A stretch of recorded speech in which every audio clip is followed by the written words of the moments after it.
Welcome back to it. It's Maths Master Class with Leo. Today we are doing a numbering system. Okay, before we can talk about numbering system, I'd like to thank you very much, guys, for subscribing to my YouTube channel. Please continue subscribing to the channel. Invite your friends to subscribe as well. We will be taking you through all your maths problems that you have. If you are in high school, I'll help you with maths. If you're in varsity, I'll also assist you in maths. So today we are dealing with a numbering system. We did numbering system in grade 9, grade 8, if you can remember that. But I'll just take you through them very fast. They are very, very easy and a bit confusing if you don't understand them. Right? So now, today we will talk about number system. The number system, we have different type of number system. The first one that we'll talk about is what you call natural numbers. Natural numbers are really the numbers that we use in our daily lives. Natural numbers are the numbers that we use in our daily lives. So in most cases, when we start counting, we'll start at 1, 2, 3, 4, 5. Those are natural numbers. So natural numbers are numbers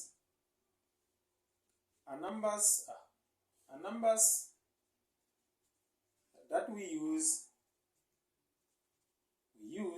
when counting. Right? Natural numbers are numbers that we use when we count. E.g., you can talk about 1, 2, 3, 4, 5. And they will go like that or continue like that until infinity. They increase like this. They increase until infinity. Right? Until infinity. Now, that is the first number that we talk about, which are natural numbers. Natural numbers that we normally use when counting.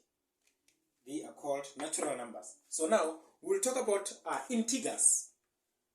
You might hear your maths teacher saying integer. My maths teacher calls them integers, Mr. Abrams. Okay, now, integers or integers. Integers or integers are natural numbers, but those natural numbers now include 0 and negatives, right? So natural numbers that we have, they include that. But when you talk about integers, they are part of natural numbers, but they include 0 and negatives, right? These are numbers that are natural, but will include 0 and negatives. This thing, I don't think it's visible. Okay, it is a bit. I'll change it. Negatives. So I'm not going to use this anymore. Okay, now let's make examples of those natural integers. Examples of integers, you can start at -4, -2, 0, 2, 4, 6, right? Or let's make another example, because people will start saying integers are the even numbers. No. Integers are numbers that will include natural and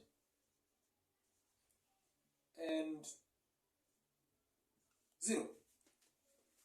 Integers are numbers that are natural but will include 0 and the negatives, right?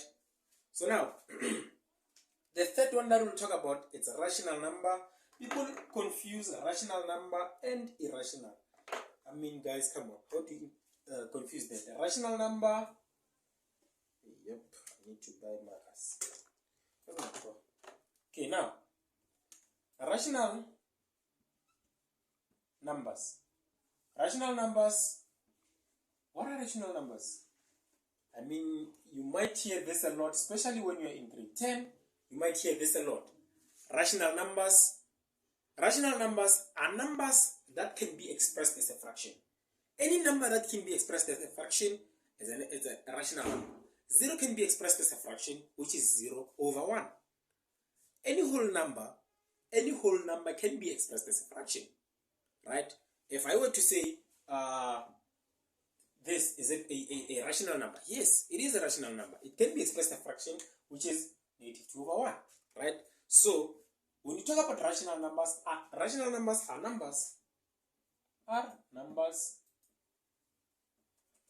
that can be expressed as a fraction, right? Any number that can be expressed as a fraction. Okay, e.g. 1. 1 is a rational number because it can be expressed as a fraction, which is 1 over 1. 1 over 1, I mean, if I say 1 over 1, 1 over 1, it's still 1. It can be expressed as a fraction.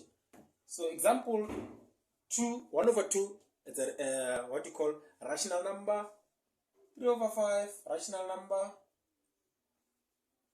Your 10, your 1,000, and your million can be expressed as what you call a rational number, because rational numbers are numbers that can be expressed as a fraction, right?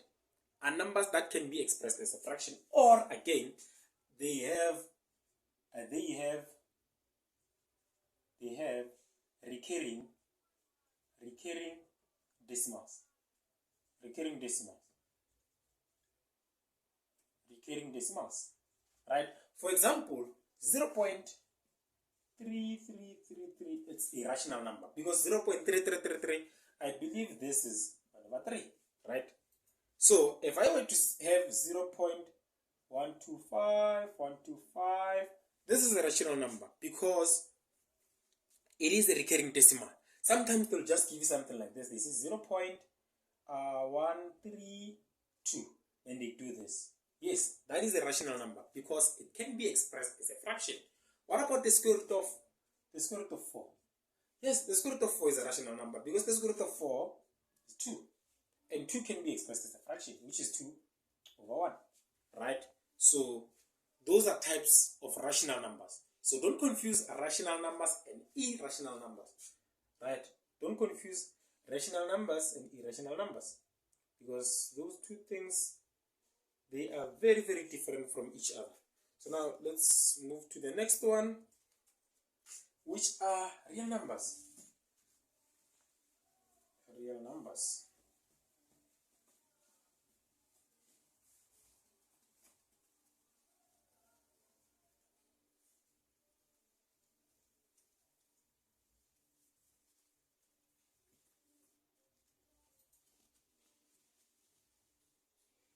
Okay, now let's talk about real numbers.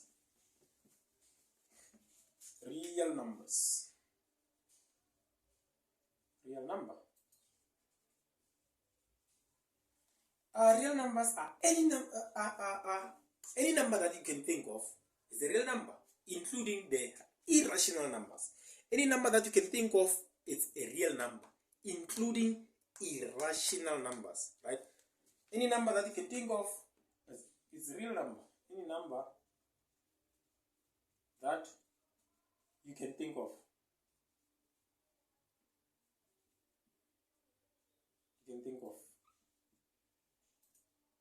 Right? Any number that you can think of, including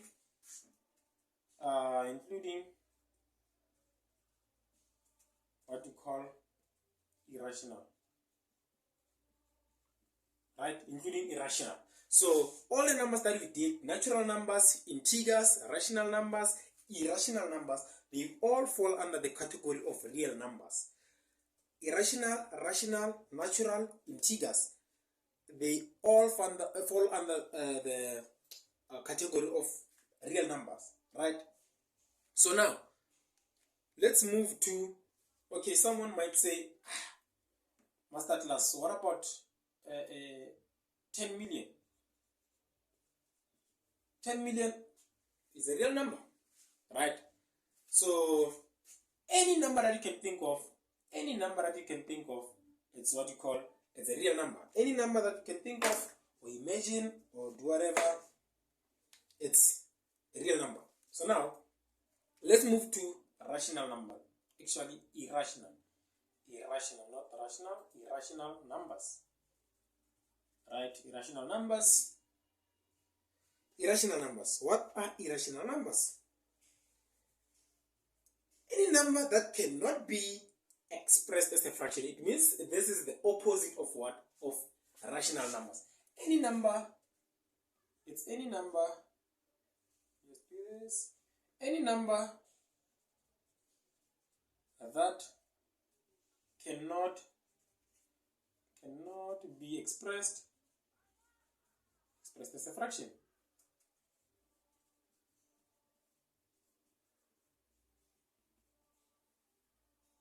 Okay, for example, any number that cannot be expressed as a fraction, for example, I might just say square root of 2. Can I express the square root of 2 as a fraction? No, the square root of 2, it's not a whole number. It will give me non-recurring, it will give me non-recurring decimals. When I talk about non-recurring decimals, maybe, let me just get my calculator.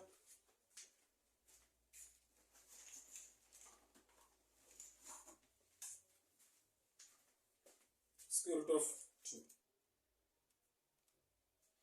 So, in this case,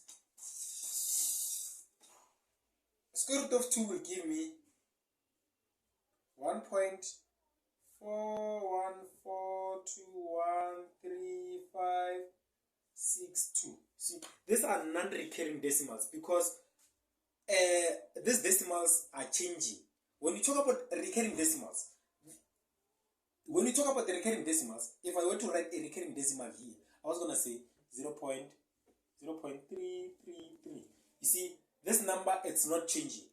Okay, again, 0.125, 125, 125. So you can see, this is a pattern, right? So these are recurring decimals and these are non-recurring decimals, right? Those are non-recurring decimals.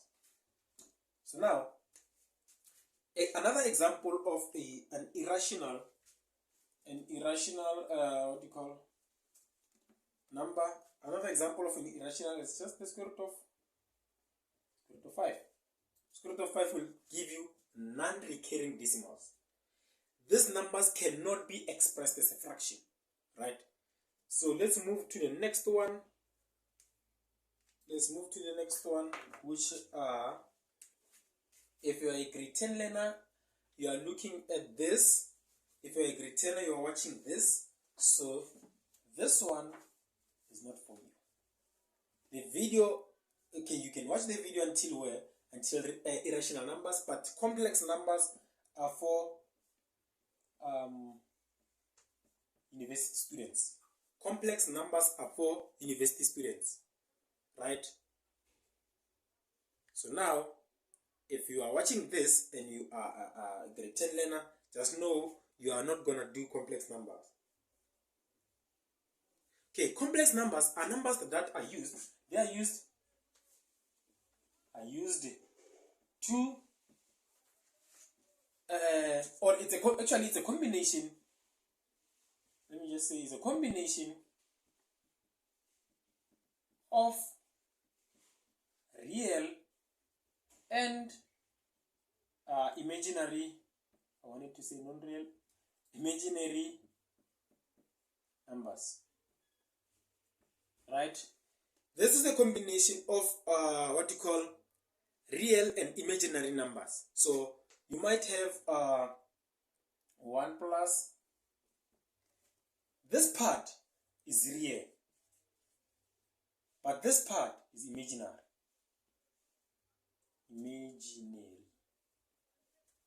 Right?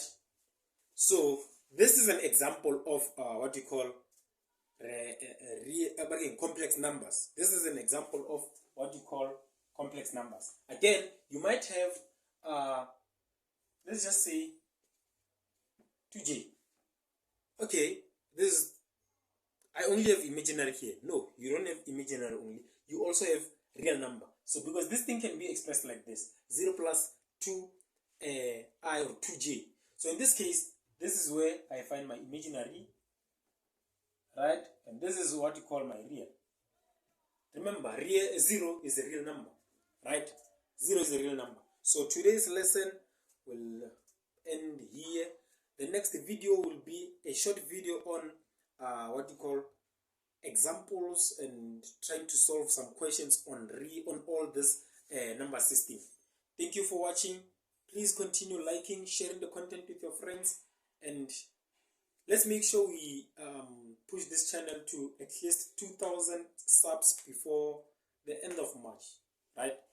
Thank you so much, guys. Danko.